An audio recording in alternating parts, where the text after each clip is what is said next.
হ্যাঁ, হ্যাঁ। অশ্লীল সময়ে ছবি করেছে। না, এইটা আপনাকে স্বীকার করতে হবে। মান্না ভাই যখন মার্কেটে ছিল, তখন কিন্তু মান্না ভাই সুপারস্টার। আপনারা দেখেন আম্মাজান, ডিপজল ভাই আর মান্না ভাই মানে ককটেল। ডিপজল ভাই, মান্না ভাই, কাজী সিনেমা মানে বাম্পার। তখন সাকিব এসছে, সাকিব খান তখন নতুন।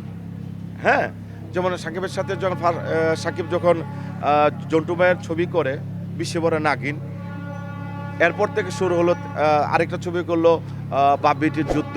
আমি প্রত্যেকটা ছবিতে ছিলাম। তো ছিলাম বলতে আমি জন্টু ভাইয়ের রিলেটেড ফ্যামিলির লোক, তো যার জন্য অ্যাক্টিং করলেও আছি, তার সাথে কাজও শিখছি বা মিডিয়াকে পছন্দ করি। তখন আমি ফিল্মে আমার বিচরণ বেশি ছিল। তো সেই সময়টা সাকিব খানের কিন্তু এই জনপ্রিয়তা ছিল না, এবং যে ক্যারেক্টারগুলো করতো দেখা গেলো তার সাথে তার কো আর্টিস্টে কিন্তু ছিল, ময়ূরী ছিল, মুনমুন ছিল, একা ছিল, অনেকেই ছিলেন। এটা সাকিবকে দোষ দেওয়া যাবে না। সাকিব তো একটা মানুষ জন্ম হয়ে লাভ দিয়া একদিনে বড় হয়ে যায় না, 5 ফুট 6 ফিট। হ্যাঁ, হ্যাঁ, অশ্লীল সময় ছবি করেছে, বাট সে নিজেকে ধরে রাখার চেষ্টা করেছে, এবং যতটুক পারে তার ধারণা ছিল যে সে ভালো করবে। এবং আমার ধারণা ডিপজল ভাইয়ের প্রোডাকশনে কাজ করার পর চাচ্চু, দাদিমা, এই সিনেমাগুলো যখন অপবিশ্বাস আর সাকিব করা শুরু করলো, কোটি টাকার কাবিন, তখন মানুষ তাকে নতুন সাকিব হিসাবে দেখা শুরু করলো। এখন সুপারস্টার সাকিব কিন্তু 5-7 বছর আগে সুপারস্টার ছিলেন না, 10 বছর আগে। হ্যাঁ, তারপর তো এখন তো not only superstar, say megastar.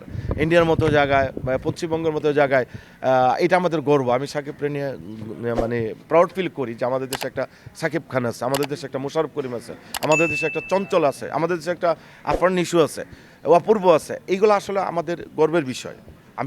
আমি যদি আমার যে জায়গাটা আছি তাদের পছন্দ না করি, ভালো না বাসি, তাহলে আমি নিজেই তো খারাপ। তো সব কিছু মিলে যারা মিডিয়াকে প্রমোট করছে, আশা করি প্রমোট করবেন। এই যে নিন্দনীয় কাজ, একে অপরের পিছনে লেগে থাকা, এটা আদৌ উচিত না। এটা ইন্ডাস্ট্রিকে নিচু করে দেয়। আফরান সাথে আমার ভালো সম্পর্ক, বাট আমার গল্পের সাথে আমার কালকেও আমার মিশা সদকের সাথে কথা হলো। উনি আমেরিকায় আছেন, প্রায় আমরা 1.5 ঘন্টা কথা বলেছি গল্প নিয়ে। এটা বিশাল একটা আইডিয়া দিয়েছেন মিশা ভাই, যে আফরান ইস্যুতে তোমার গল্পের সাথে যায়, এবং তার মধ্যে একটা স্টাইল আছে, সে তাকে যদি আমরা মান্না ভাই স্টাইলে তৈরি করে নিই, তোমার গল্পের সাথে যা তুমি কথা বলো। আমি বলছি আপনি আসেন, আসলে আমি কথা বলি। কারণ এক সাকিব খানকে দিয়ে তো আপনি সবাই সিনেমা বানাতে পারবে না।